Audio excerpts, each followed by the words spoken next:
Good afternoon. My name is Kyle Collier, and this is my homework for homework 5. So in this video, I'll be discussing number 4, which is a 5-bit sequence in an overlapping fashion using a Mealy machine. So if we go to the code, this is my code for a Mealy overlap. So we have first our A, we have our inputs, which is A, reset, and clock, and then we have our S output. In our architecture, we have the signals for NS, which is for next state, and CS, which is for current state, and they're in the format of a logic vector. Once we do that, we can then begin to process the reset and clock. And first, you want to start by saying reset the clock. So if reset equals 1, then the reset value is high, and the clock and the current state is now reset to 0.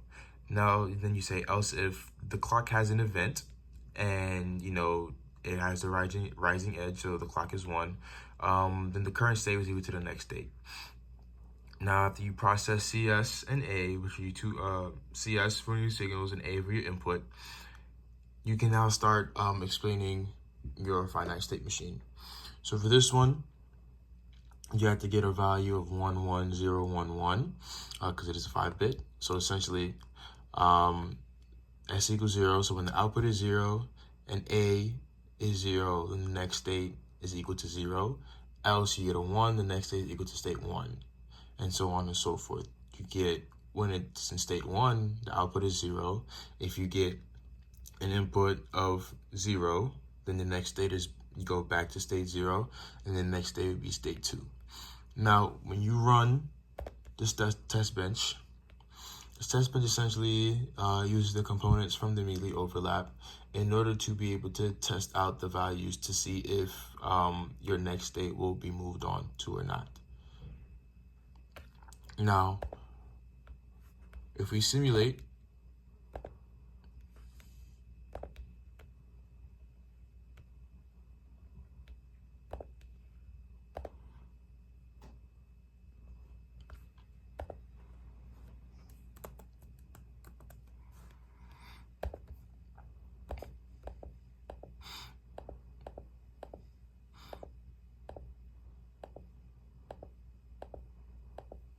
now you see right around here, you have the rising as the clock goes up. So you get 1, 1, drops back down to 0, 1, 1.